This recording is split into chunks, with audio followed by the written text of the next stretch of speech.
Call to order the January 15th, 2026 village board meeting. Roll call shows all trustees are present except for Shauna, who is excused. All staff is present, and Attorney Ashley is excused. 4 agenda changes. Are there any? Okay. 5 consent agenda. A, December 18th, 2025, regular board meeting minutes. B, presentation of accounts and other claims against the village. If there are no questions, I would need a motion to accept. I'll make a motion to accept the consent agenda. I'll second. Roll call, Jim. Aye. Aye. Aye. Aye. Aye. Aye. Motion carried. 6, pre-registered citizens to be heard. There are none. 7, committee reports. There are none. 8, unfinished business from previous meetings. There is none. 9, new business. A, swearing in of Officer Jack Johnson.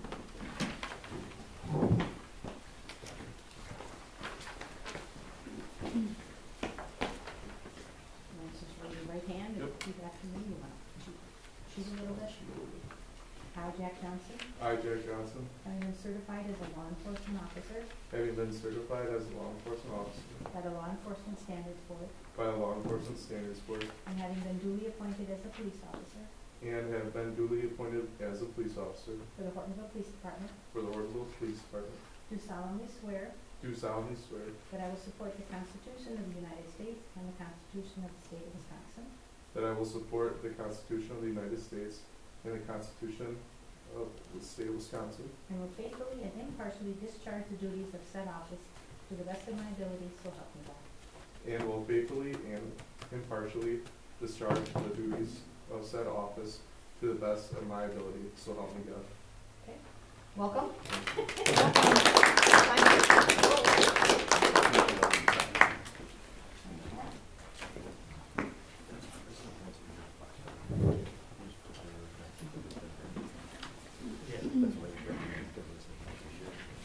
I think it's a point, so we do it in January and then, or at the end of January.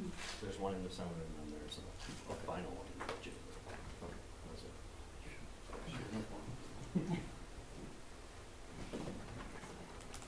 Oh, yeah.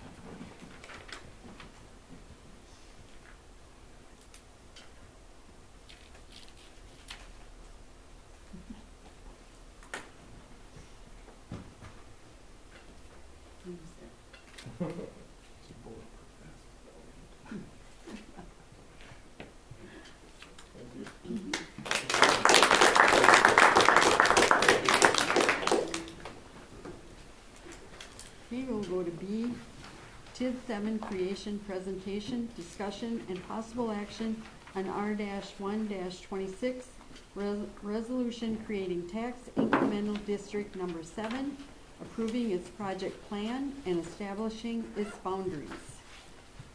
So the TID 7 creation went through the JRB, the initial JRB meeting, and the public hearing at Planning and Zoning in December. And now we are in the final stage of basically, second and final stage, which is presented to the village board for approval, and then after that it will go back to the JRB for the final approval. So we have Ariana with Ellers here to give a presentation. Good. Thank you, Nathan. Hello, everyone. My name is Ariana Schmidt with Ellers Financial Advisors. I know I was just here last month to present some information to you all on borrowing. Tonight, we're here to discuss the creation of Tax Increment District Number 7. I realize a couple of you have heard this presentation before, so I will keep it brief in terms of what tax increment financing is. But if you have any questions, please feel free to stop me along the way. So, in short, you've most likely heard Tax Increment District financing referred to in a couple ways, TIF and TID. They really mean the same thing. One is just the tool as to what it is, TIF. The other is the TID, which is where it is, which is the boundary surrounding the tax increment district.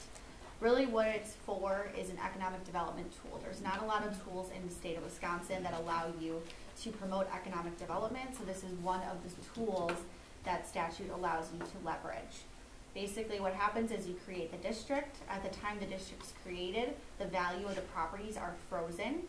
any additional growth during the life of the district is what's captured as tax increment revenue. The village is then able to retain all tax property on the added growth value to the district during the life of the district to reinvest in economic development of the parcels in the district.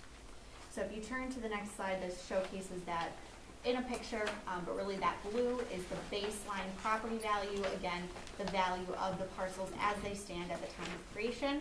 And then what you see in purple is any increase in the equalized value through the life of the district. After closure of the district, the entire value returns to the tax rolls in which each taxing jurisdiction receives their share of the taxing roll going forward. So it's really meant to benefit the whole community in all taxing jurisdictions.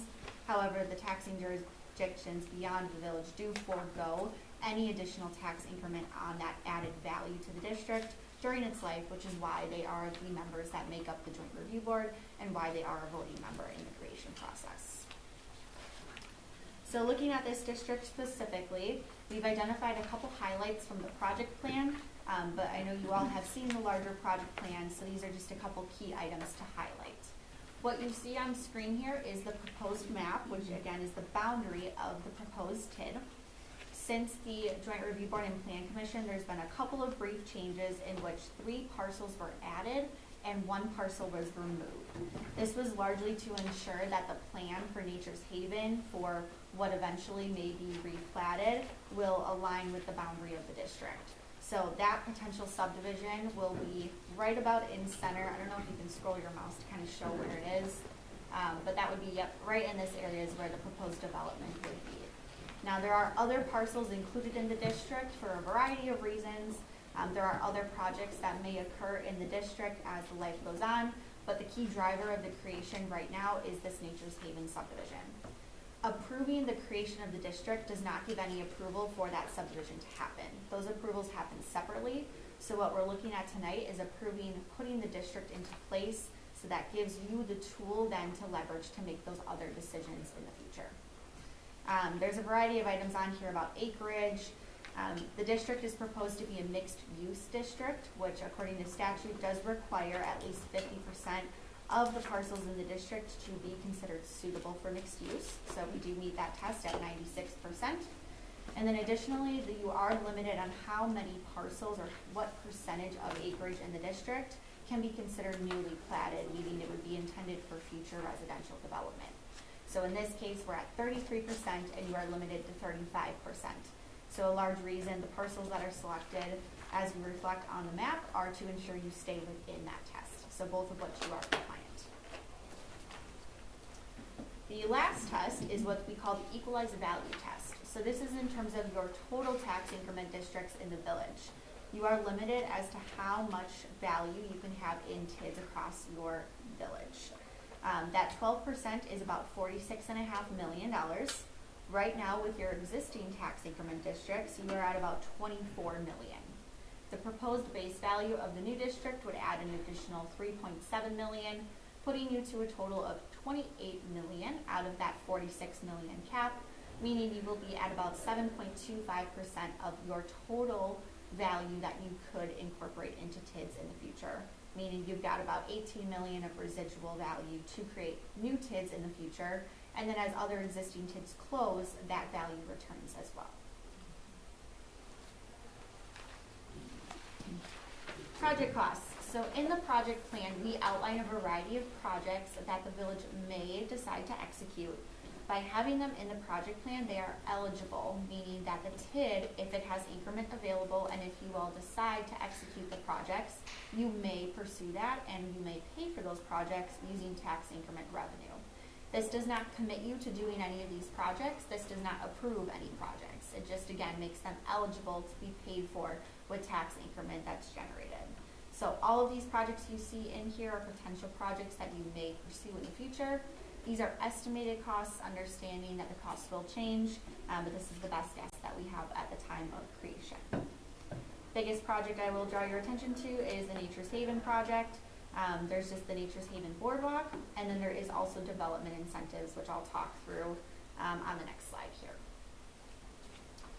So again, a lot of development that could happen in the district, but the one known development right now is the Nature's Haven subdivision. This would produce about 104 units over the next 5 years. So in order for the developer to enter into this subdivision, they have requested a partnership with the village that would result in them receiving about 80% of the tax increment revenue that they generate. So this is not taking any revenue out of the village up front to give to the developer.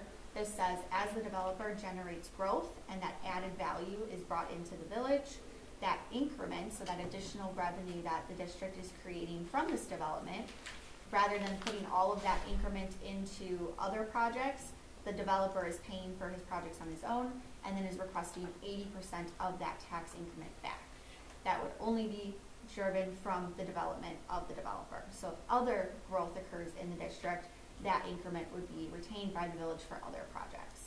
So this is again not approving that project, but this in the project plan would foresee what the added value could bring in terms of what we project added increment revenue to be in the district. So again, approving the district does not approve this project, but it makes it eligible as a cost that you may choose to enter into, which I understand the village is working on a development agreement to be considered later on. So next, we will take a look at what that tax increment potential could be from the Nature's Haven subdivision. So you'll see we're estimating roughly $6 to $7 million on an annual basis over the next 5 years that would be added in terms of equalized value to the district. That generates, starting in 2028 revenue year, about $88,000 of increment, and then that increment goes up each year as that value add grows. This is subject to a variety of things. There will be economic appreciation, as we know value of land all appreciates, but we've held that constant as a conservative approach. And then also your TID tax rate, which is what's on your PC 202 or your tax increment worksheet, will change as well. We've held that flat because we're also holding the economic appreciation flat.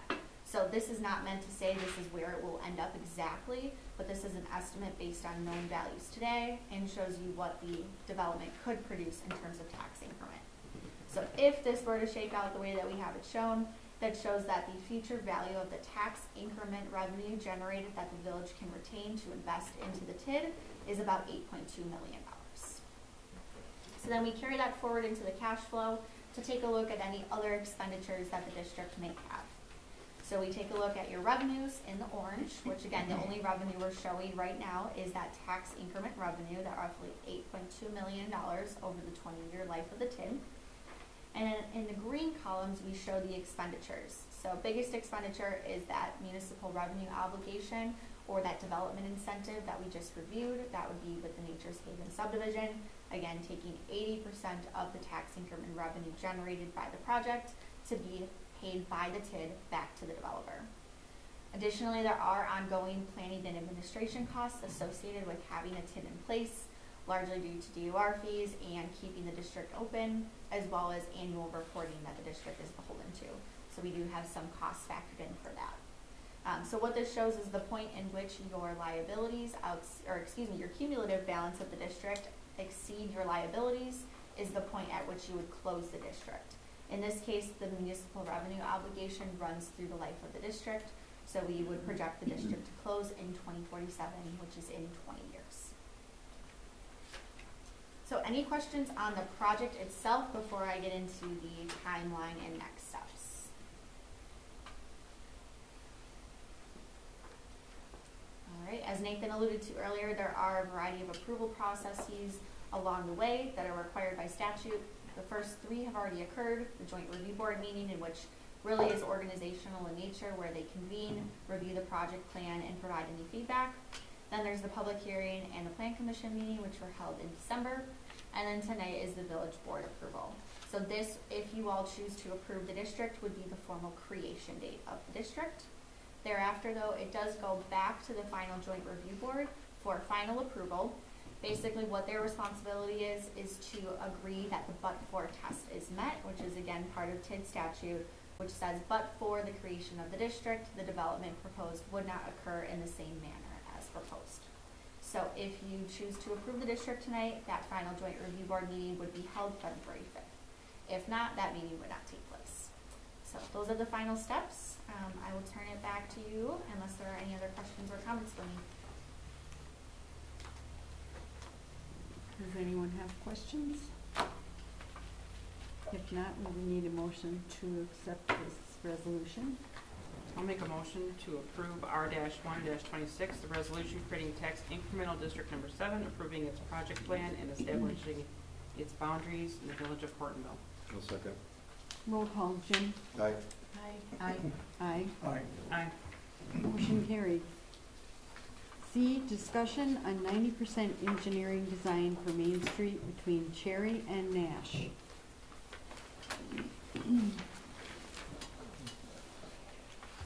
Sorry, it's gonna take a second to load, it's a large file.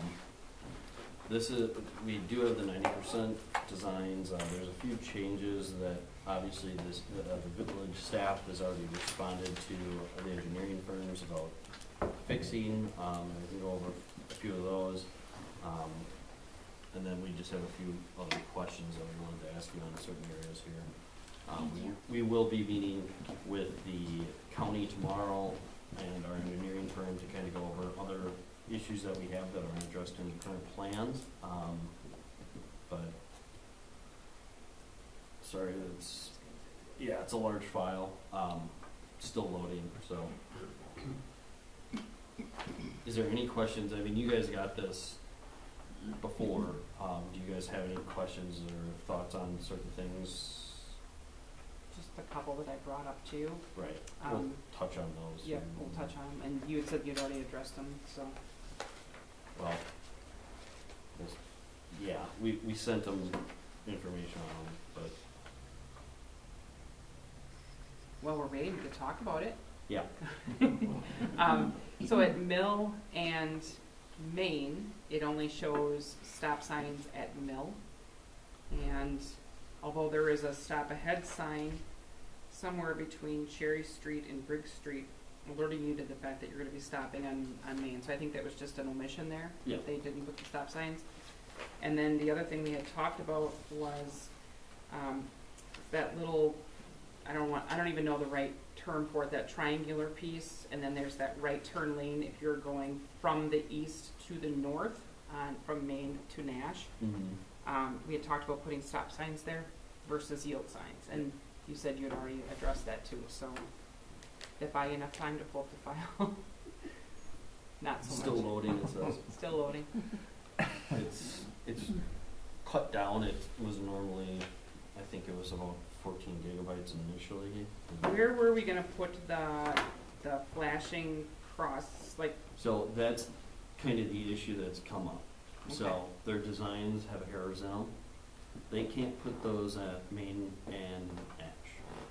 Basically, if you have stop signs, you can't have those warning those type of flashers there. okay? So,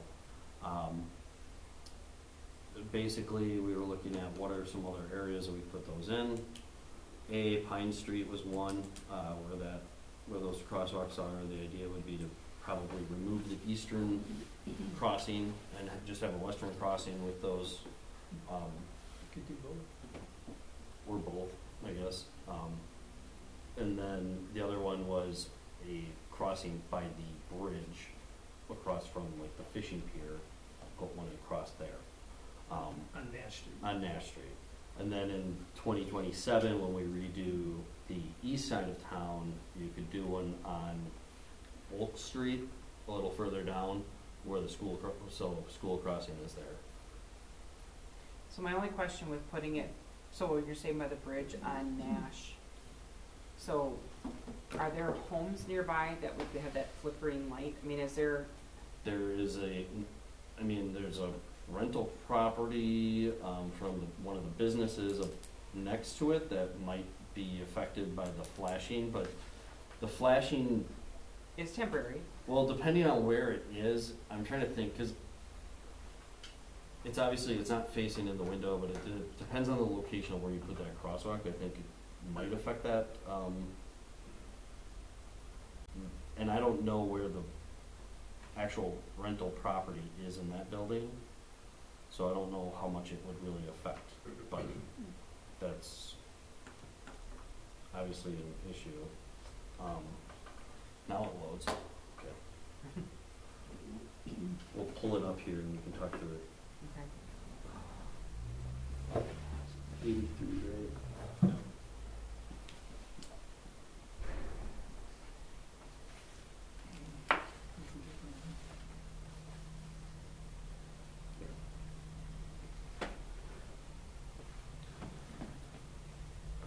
So basically, I guess I could zoom out a little bit. It's kind of hard to tell, but this is, the bridge basically comes to here. So you could do it here, and then they have to remove them from here, which they normally had. That's about the best we can do without removing stop signs, and basically, yeah. So what you're saying is if there's a stop sign, then they don't want to put the flashing? can't. They can't. By state and federal law supposedly. So we can't put it at Main and It Nash, was- but we could put it, Something we learned today from them, so it's really, Good. Okay, but the crosswalks are still gonna be there. yes. yeah, yeah. Okay, so the, It'd be like it is now. It might be a little better crossing because you're not having a two-lane, where there's not gonna be like a right turn where you could kind of turn. yeah, I see. But- But, so, I mean, so the crossing Nash is going to be, the BP right there and then where the old library, where that Yep. corner is, right? Yep. And that's where everybody's gonna cross. So why are we, trying to put I mean, it would be useful for, you know, for the fishing pier and the kids running back and forth. But other than that, I don't see I You know, think nobody's the gonna idea use is it. to give those who are walking in a nicer spot to cross where if there isn't a crossing guard there, because they're not always there. Okay. It would at least give a spot where you could cross over. Also, you have other businesses kind of going in that area that might generate more kid traffic, kind of going in and out of the fishing pier area and where the old bank is. You know, you have a bunch of different things. You have Donaldson's over there, and that's, you know, you have a sidewalk there that then Yeah. people could use the crosswalk to go to the seating area that we're creating with the Memorial Square.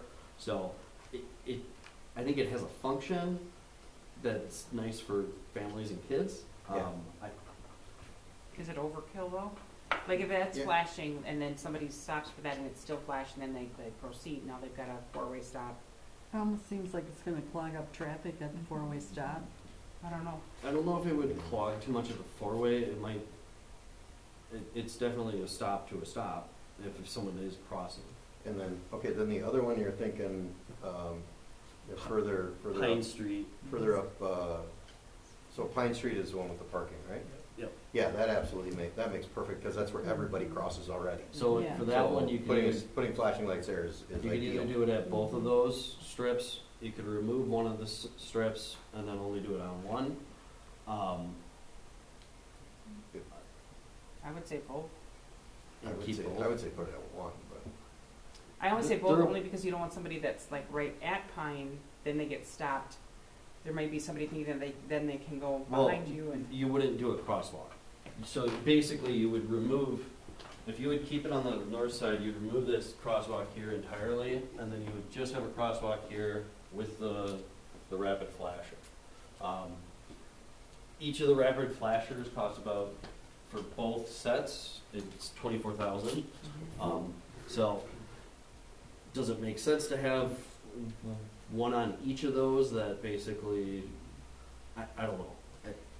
why would we take out west versus east? I would take out east over west. I'd keep the west one. That's more western. It's more centralized. I've seen it used more. I don't know. The issue is, I mean, it's a horse piece, and, Yeah, it is. and Can I I don't add know. something that, I will say that east one, there's a visibility issue as you're going westbound, coming around, there's just that natural kind of corner around Hortonville lanes, and we've had issues, if I had said that the east one would be removed, because there's a visibility issue there as you come out of that intersection, especially if somebody's pulling up from a parked, spot in front of the funeral home or the lanes, and you've got a lot going on there as you come out of that intersection. yeah. No, I mean, I definitely understand with the way that Main Street's gonna be narrowed with parking, it's gonna be easy to pop out. I just had somebody do it in front of my truck yesterday where I'm coming in, a mother and a kid jumped right in front of me, I couldn't see him at all.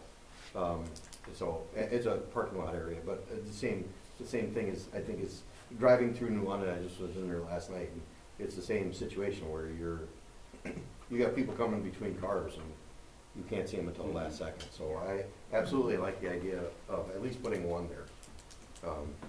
Yeah.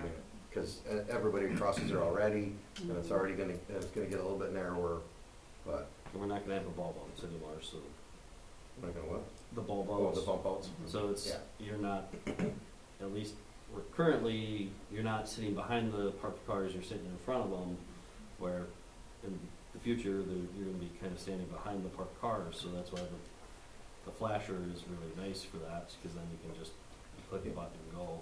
People, the drivers know.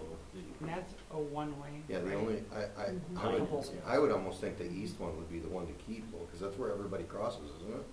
Because now Stroh's is closed, and it's just, and it's more of a retail space with less traffic, and then Hardtails is moved way down to the end, so, and then there's Heritage down there as well, but they're much, much further down, to the west, right? No, I would agree And with then, you. but you got the bowling alley, you got the gas station, you got Otter Creek, you got everything that, and then you have the pier and everything else all on the east side. So I would almost think that the east side one would be the one to keep. I would agree with you, the east one does get used Yeah, more. that's I the think one it where, does. Yeah. it's the more convenient, because, you know, I just don't see people walk into the next one, you know, they'll just cut across it like they do right now. I know logistically, like Nathan's saying, the west is more centrally located, but anytime I've gone through there, everyone's crossing at the east. Yep, Well, and that's fine. Yeah, I don't. no, I just because, especially at night, yeah, Right. you know, Yeah. after basketball games, football games, people park and then they go to Otter Creek, they go whatever, and that's where I've experienced traffic in there, but. yep, I agree, I think the east one, I think you cut off that, you have the flashing lights as you're coming in. I think it turns out, you know, it creates a more, it's already gonna have a stop sign. Yeah, and I would say, I mean, I 100 think feet away anyway. since we've gone to a four-way stop, it's been better, right? Like, 'cause most of our accidents were folks that were going through a green light and then somebody was pulling out or crossing. And there's just that little curvature as you're coming into that intersection where folks couldn't see. But I would, you know, I wouldn't dispute that since the four-way has come in and will continue to exist. You know, the traffic is much slower from Nash to Pine, so maybe it wouldn't matter as much. But you're right, that east crosswalk gets used a lot more than the west So crosswalk. kind of outside of the scope, I'm just going a little further east on Main Street. That project, which is the next project? Like, which one is it? Is it East. east? Because the crosswalk by Oak and Main is where I've come across a lot of kids. So I mean, not that this part of this project, but you also don't want people to become numb to these flashers either. Well, I that's know what, there's an intersection in Greenville where people just go through, because they see it all the time. They park you. yeah, I mean, I think it depends on the community. I mean, I love them, but I also know that Greenville's had a problem with that, because the Parkview people, they're like, it's flashing all the time, so if I don't see anybody, I just go. It's like, well, there's a reason why it's flashing, because somebody pushed the button. Where they're going, 45. They're going, yes, Yeah. yeah, I just don't want people to become numb to them. no, and I that's a fair point. I just think that it would be nice when you're trying to have an area for kids to cross, Oh, right? yeah. Where they don't need to maybe cross Main Street, even right on Main and Nash. They could cross at Oak to get to where they need to go anyway, and they at least have a flasher if there isn't a crosswalk Something. there. So you at least have a way to get to school or high school if you are walking with some type of push assistance button that you can use to cross. I like them, and I like the idea of Pine and Main. I think the one on Nash might be maybe something we just kind of evaluate. Like, So in the current budget, we have two sets paid for technically in the budget. okay, So if you're doing one on Pine, you do have an extra, I mean, you could cut it out of the cost, that's always available too, but just FYI, it's currently in there. So we can pull one, if you don't like the one on Salt Nash, I do think that Salt Nash will probably, I mean, you are building that Memorial Square to kind of have people come I know. to. And we also have a fishing pier there that I think gets utilized a lot, that we don't really have a crosswalk nearby, except for going to the corner. And the only parking spot that people mostly use is either right in front of it now, or they go to the old bank building to park to go to the fishing pier, and then they're crossing in the middle of the. Yeah. And it is hard, I will say, because I walk that Right. road, it's not always easy to get across, No, it because isn't. there is traffic, and you've got ice cream going in, a new building, or the old bank building, so you're gonna have kids. Yeah. I forget about So when you say Going tour in there. the budget, wasn't some of this, so there's, where's the money coming from for that budget? Is that all Hortonville or is some of that county? So is it a use it or lose it? So if we don't use that money that the county has, like, because I know the county's paying some of this towards this, correct? It's not detailedly laid out yet, Okay. so I couldn't answer that. I think. But do you understand where I'm going with, like, is it a use it or lose it thing? Like if we, Yeah, most likely, we would like to have the county pay for a portion of it, and that's gonna be our argument, that they should. because whether or that's not- also another county road there, County Road Right. M. But typically, safety enhancements, sometimes they push onto the municipalities, so, that is something we're gonna have a conversation with them about, but, yeah. Does it have to be on the bridge? No, It can't be very much closer to the intersection. But we did ask our No, engineer. I to would look say at by that. Bath Street. Oh, no, that's too No. far. That's too far away? That's way no too one's far gonna away. use it if No they're one going uses to, if, let's say you're parking at the ice cream, or the old bank building, and then you're trying, I mean, you're not gonna go all the way down to Bath to cross to go. Fishing. So is there plan to put some sort of indication on the roadway that you're crossing there too? Yeah. So it's gonna be a marked crosswalk? It would Okay. be marked, kinda like any other marks are at the crosswalk is. Where's the walking trail gonna be in reference to this now? So, That's it'll, another good point. it'll yeah. kinda cross on the south side. So that comes in over here. And then goes across and goes down into the alleyway. So, it's, But if somebody were to ride their bike like towards the bridge to go towards the fishing pier and wanted to cross, they're probably not going all the way back to Main to cross because the walking trail goes behind the buildings, right? So if somebody's using that trail, that's a really good point, Bob. So if somebody is using that trail, were to go to the fishing pier, I think of kids, and then now they're gonna go down, they wanna go down by Miller Park, where are they gonna cross? They're not Yeah, gonna they go don't back down to understand. Main, they're gonna Yeah. cross by the fishing pier. Yeah, exactly. Yeah. Yeah, I agree. At first I didn't see the real, you know, a solid need for it, but I definitely see that. That's a good point, Bob. Is it? we also could on the south side, cause I just noticed this too, is we could make it a little wider sidewalk to accommodate bikes to kind of funnel them that way if we wanted to. I mean, just cause Yeah. you have a crosswalk kind of, it's all going down to the same area, you just basically would, I mean, they're gonna choose whatever route they wanna choose, but at least if we had a little wider sidewalk in this section to that area, it gives them the option. We see a lot of kids with their fishing poles, Yeah. on the back of their bike All summer. all summer long, and Right. they're coming from the east. I see them come from the east, and I see that as a potential, yeah. Cause we do have a lot more room next to the BP where we could make that a little wider sidewalk kind of to that area. But I think by the area that the bridge is where this crossing would go, it'd still funnel back down to about a 5 foot or 4 foot, I don't know what it is there. It's tight. But So are we sort of agreed that we want the flashing lights by the bridge and then one set by the east? Is that on the east one rather than, on Main Street, on the east side? I think that's what everyone On else the east agreed to. crosswalk, is that? Okay. So that, I think, was pretty much the questions we had, right? Am I missing some?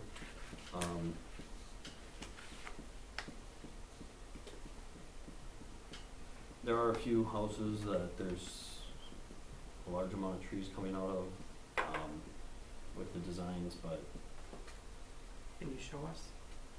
So that we know. I yeah. mean, Yeah. yeah, Do they, Basically, the issue is when you see an X. with the grading to get back to the angle where it connects to the existing ground.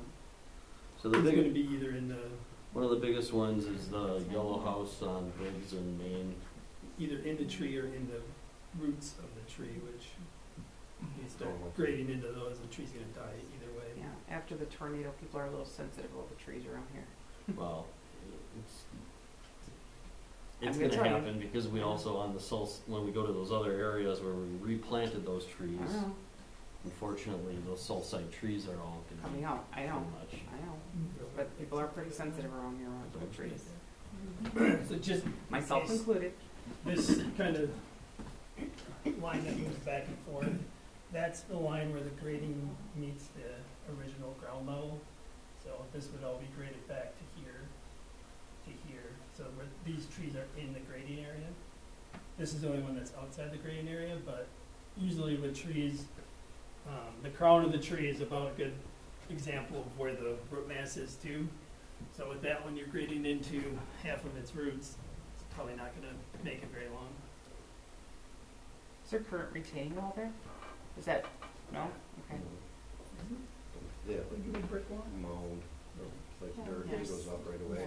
Yeah, there's Stairs stairs, that go up. there's stairs, but it's not like a large retaining Okay, so that's one area. wall. There's, yeah, I mean, there's a few of them here, all of these with X's on them, but a few by the Schmitz property there, so.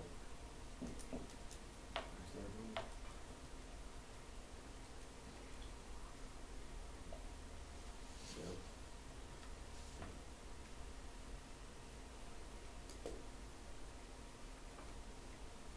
So did the project, where does it end? Because one of the maps that I saw was kind of like in the middle of our front house. It's right after your property. And it's right after the property, okay. It's probably gonna be ripped up halfway through your property next year. Just because my guess is they're gonna have to come back and because where it starts to kind of taper back to the normal road the way it is now, they're gonna have to take that out to make it obviously straight in 27.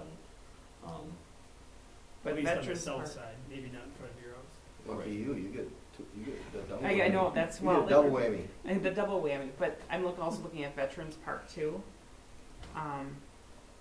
So, when does this break ground? This spring, right? Yeah, I mean, it should be somewhat soon. I mean, if you're looking at their timetable, Is it in March? clearing and grubbing in March, so. So I asked this because we also have a Memorial Day service that happens at Veterans Park and a parade and all this. Do we make sure the Legion knows, aren't they the ones that organize this event? Do we wanna make sure that they know that there's the potential that this might not be the route? Yeah, I mean, until it's bid out and stuff, it's hard for us to give any timelines. Okay. Because we I don't just worry know- more, because that's, Yeah, they wouldn't be able to march down Nash. I know it's not our They'd have to come scope. from the school and stay on. but if they're not Main- watching the agendas, they're not gonna see that this is, Right. Yeah, they're probably not gonna have access. So where End of where May. does that parade go? the parade, well, think about when the scouts march, they come up Nash Street and then they turn on Main and then they go to the Veterans Park. Yeah, okay. So think about if that area is under construction, and when I look at Veterans Park and you see that there's obviously the trail, everything going through there, and I see a removal of tree or whatever. If that's gonna affect that event, I think we need to, When is that? Memorial Day.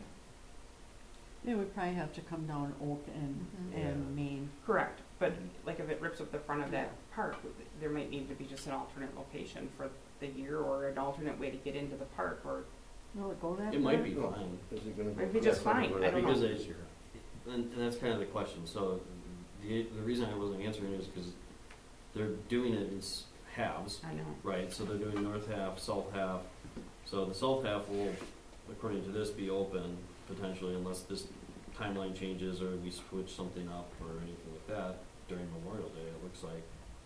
Maybe The is north that side something, would be, but you'd still be able to probably cross, and maybe, but the park itself, the front of the park and that whole sidewalk area wouldn't be ripped up for that.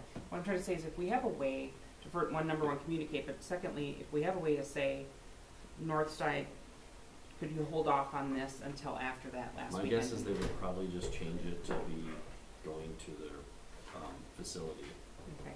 It might seem like a really silly question tonight, but come May, this might not be such a silly question. No, I don't think it's silly, it's a good thing to think about. I would assume that it's gonna be ripped up at least a little bit, cause they'll go through and do like original or the first round of excavation, just kind of rough grading everything in.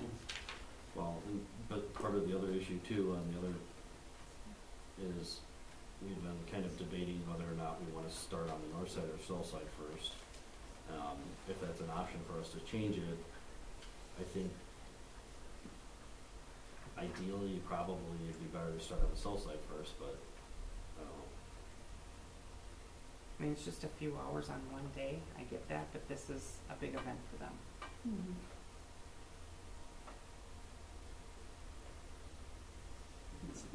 Yeah, it's actually a big event for a lot of people. That's a big turn. I just said that's a Legion. Yeah. I was just messaging the Legion. Or just that they're in the loop with what, you know, because really if it doesn't include all of Veterans Park, the front of it, right? It's only part of it. No, it's pretty much all of it. All of it? Okay. Well, the two big trees out there are gonna be taken with it too. And the sidewalk too? The sidewalk would be Mm-hmm. removed?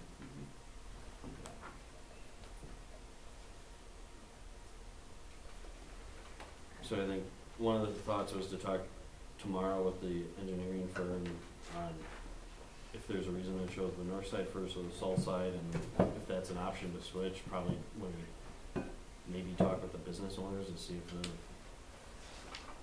wanting it one way or another.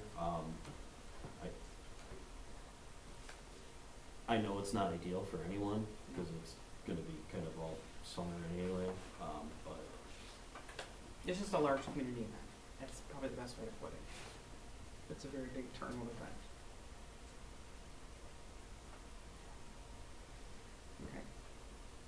Okay. And there may be reasons why they started on that side with some of their planning that we're not aware of. With utilities or something too. And I think the biggest thing is we wanna try to get them in and out of there as quickly as possible. Mhm. the other option that they did ask us about at one point was whether or not we wanted to do it all at once, or which would potentially shorten the timeline, but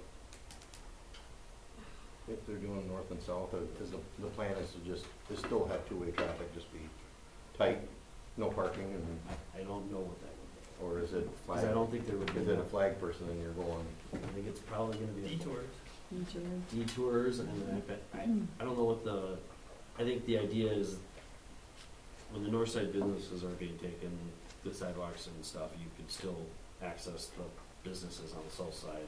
I mean, realistically, they're gonna have trucks parked out there on, I would guess, on the parking stalls, so it's really not gonna be that great of access, I would say, for the businesses, even when it's not during their half. And that's, the other thought was, if we could have them just do it at once, they might be done by, end of August. If that changes the timeline, is that something we would be willing to do, rather than push it out till having it currently set up where it's gonna be all the way till October 31st? I don't know what that looks like, and so I think the idea would be to talk to, I think we'd still bid it like this, but if the developer, or the contractor came in and was willing to do it, and we had a different timeline, that might be something to talk. Well, yeah, because then if you can get done by end of August, then you don't impact homecoming, you don't, Right. all those things can happen at all. Right, and that's kind of some of the thinking with it is, I think ideally it'd be better almost for the businesses to just get it done with at once, because I don't really see that there's gonna be too much of a benefit. even Most having it split. businesses have back doors, Most do, so but it could be worked That's out. what I've been telling every business that's asked me, I'm like, make sure Right. you have a back entry or an alternate they entry. do, but I think the problem is when there's construction going on in an area, people tend to stay away from those areas, no matter how long it is. So even if the north side's being done and you're on the south side and you're like, hey, we're still open, They're still gonna That's And why, that's they're why still staying businesses away. advertise. It's less parking, there's less. And there's Right. more- I mean, there New is more London, parking. New London just went through that, You and, just go and the someplace else, businesses yeah. had to promote themselves. well, to say, they hey, also have a we have back very doors. active chamber that was doing a lot of work to promote it too. Yeah. And we don't necessarily have a Village of Hortonville chamber, We have Facebook, we do. And they We'll do be have other fine. options, but word of mouth, small town. I think if you could get it done sooner, I think it would be more beneficial, but Yeah. Yeah, I like ripping the Band-Aid off. Sorry, I just was bringing up the whole memorial, just because I know that that's hundreds of people that show up for one event that is, and if they hadn't enough time to plan to do it at an alternate location, you know what I mean? Like, hey, this is gonna be ripped up, and it's gonna be really difficult for people to get down there, kind of thing. I mean, maybe they would do an alternate location for a year. I just messaged one of the officers, and I know they have an upcoming meeting, so It's just a thought. I mean, they might, So it's a good thought. they'll be aware they already. might just make sure that we keep them in the loop of that timeline. Not that business owners, you know, I mean, business owners also need to be kept in the loop, and I know that I've been asked that question too, like, what's the timeline? This is the only thing I've ever gotten, and we just got this, and so it's not. not even set in stone. So realistically, the plan is with the rest of the business owners is after it's bid out and we got our bidders, the contractor's gonna come in, we're gonna have an engineering firm, our engineering firm will be there, our staff and the county, and then the contractor to have that meeting Yeah. with the business owners to kind of talk through the plan. And hopefully we might be able to have some of these options available for them to help decide. Well, yeah, 'cause a back-to-school end date would be great, to have that all said and done before school starts. Yeah, because otherwise it's gonna be, Yep. One thing about putting together these construction timelines is that you always give yourself extra time that you have to build in because you never know about weather and different things like that. So if the weather's good, a lot of these things might shorten up. If we have a really wet summer, it might look closer to this, if not even extended. or whatever they find. Yeah. that's the other thing. Oh. Gonna work out. Okay. Anything else? Is there like another timeline that's or like another update that'll be coming after this is bid, or? Update is in, like, after it's bid or before it goes out? I don't know. I mean, think like, at when this- when's the next time, like? I think at this point, once they have 100%, we're hoping they're gonna go out for bid as soon as possible, because, Just because when I'm asked the question, I can say, we don't have an update, but I hope to hear, this timeline would go out with the bid. Whether or not some things get changed around a little bit, we'll have a better one when we have the contractor come in. The contractor that wins will go through and put his own schedule together, and he might be more aggressive, or they might be more aggressive on some of these timeframes that are in here. I mean, it's to their advantage to get in there and out of there as fast as possible. Could you send this out? Not the 14 gig file, but just like The this. front page. And just with the caveat that we know that it's not set in stone, but it's isn't it a on general the, guideline. isn't It is, but Yeah, I think it's the web? it wouldn't hurt to just do the front page and Okay. post it for people to see, but. Thank you. Any other questions? Okay, we'll go to 10, report of village officials. A, clerk treasurer, Jane. My report was in the packet, and regarding the ambulance fees, we have $20,371 collected so far, so it's about half.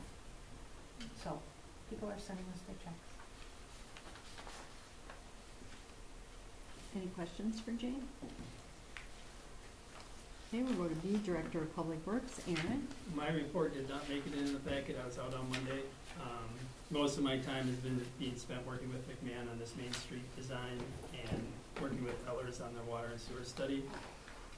I did put a handout in front of you guys, that's an article that went into the Little Tykes catalog for 2026 that they wrote about our new park, which turned out pretty well. And that goes out all over the country, and there's other photos of our park kind of sporadically through their catalog as well. So we ended up getting a pretty good showing for that. The other thing is, we're looking at doing another public facilities meeting, committee meeting to go over some things. Tentatively, I was looking at 5 p.m. before the next board meeting on February 5th. Okay. We got joint review board, don't we? On the 5th? Yeah. Is that at 4:30? What time is it? Joint review board. I wasn't on the calendar. That's what she said.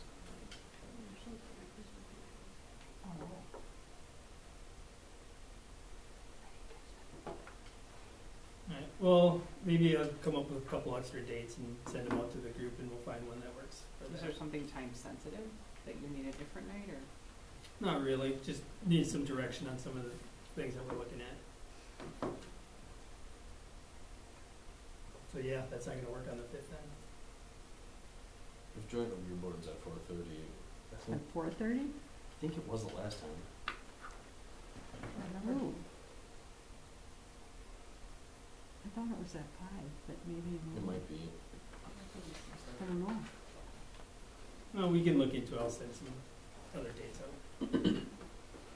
We got a little bit of time yet. Yeah. Just send out an email to all the committee and just see what dates would work. Okay. If we have to come in special, we'll come in special. It'll work. 6 o'clock on Saturday morning?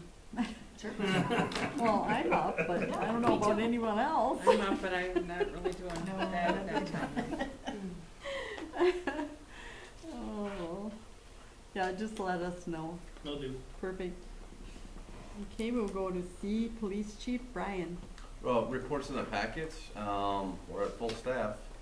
Jack starts on Monday, field training.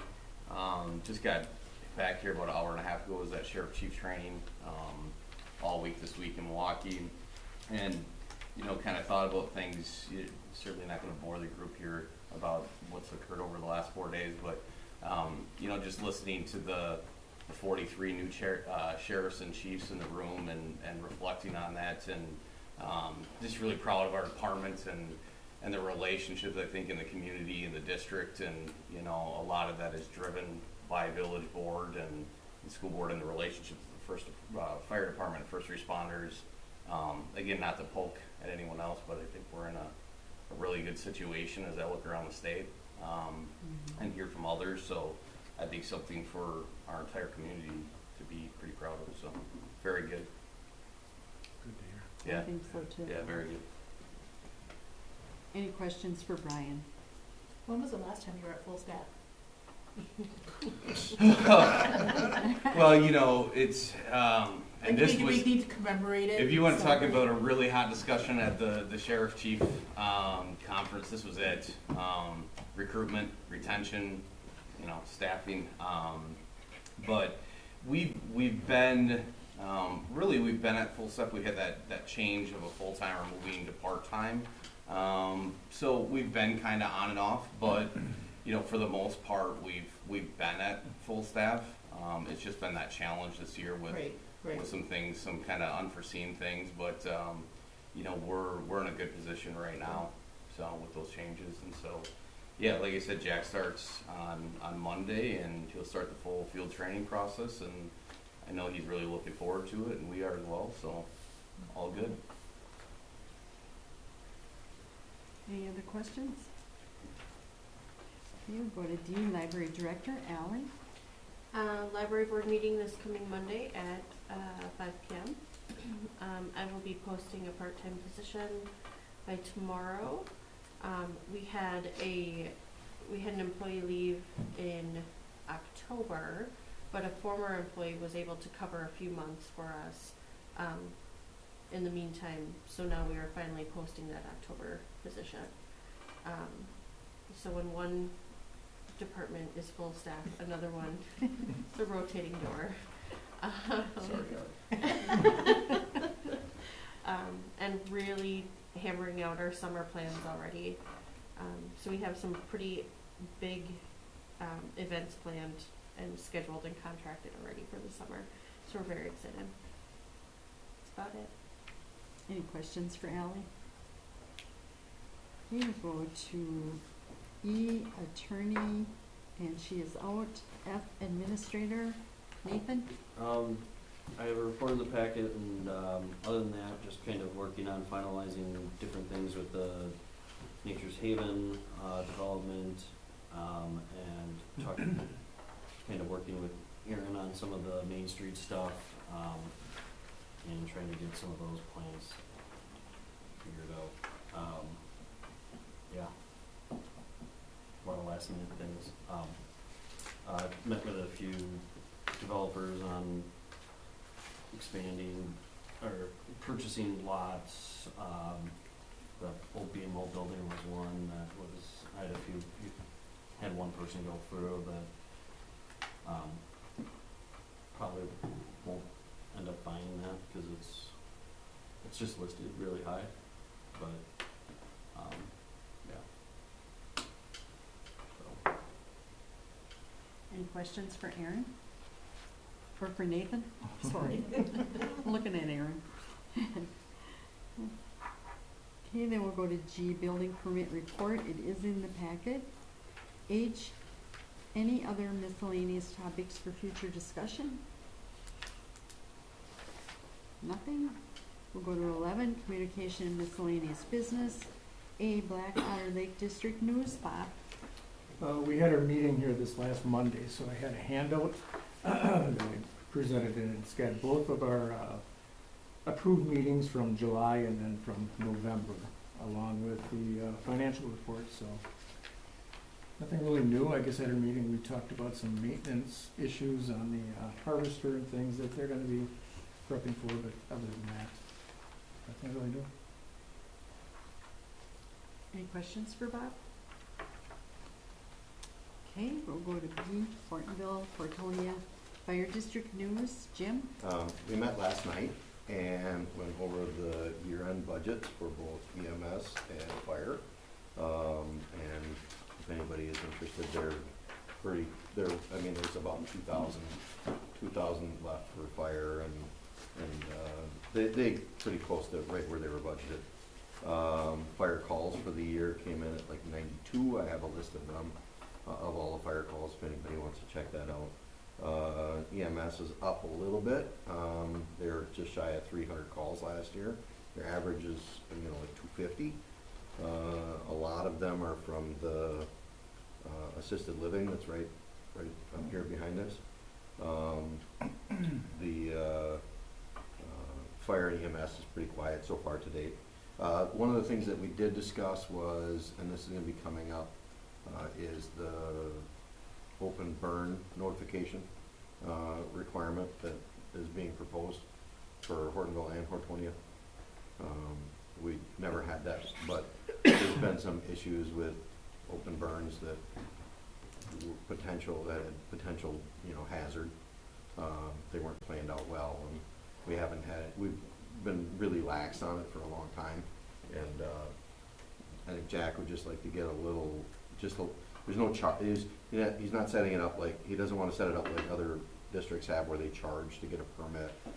This is just a notification and acknowledgement form, and it's free, just so they can have one of the fire department members come out and see where they're going to put the fire and how big it's going to be, and make sure that it's not going to be next to a structure or anything like that, and then require notification that you're going to tell your neighbors. permission, just notification that you're gonna tell your neighbors that you're gonna have a burn. Nothing that's gonna apply to fire pits or, campfire, you know, that's already a fixed structure, or, you know, your fire pit things, but these are just open burns. The big leaf piles, big brush piles, stuff like that, that people are burning. Other than that, that's it. Any questions for Jim? Okay, C, Gold Cross Ambulance Run Report and News, it is in the packet. D, Hortonville Civic Association, Jane. Nothing new. E, Senior Activities, Jane. We met last Thursday at noon, nothing really new, just still planning for the next couple months. Okay, any questions? Okay, we'll go to 12, comments and suggestions from citizens present. Is there any? No? Okay, then 13, oh, whoops. We would need a motion to go into closed session. I'll make a motion to go into closed session under state statute 19.851E, deliberating or negotiating the purchasing of public properties, the investing of public funds, or conducting other specified public business whenever competitive or bargaining reasons require a closed sessions, specifically a developer's agreement. I'll second that. Roll call, Jim. Aye. Aye. Aye. Aye. Aye. Motion carried. We will need 5 minutes recess to clear the meeting room. 16, any action on matters discussed in closed session? There is none. 17, I would need a motion to adjourn. I'll make a motion to adjourn. Second. All in favor? Aye. Opposed? We are adjourned at 7:27.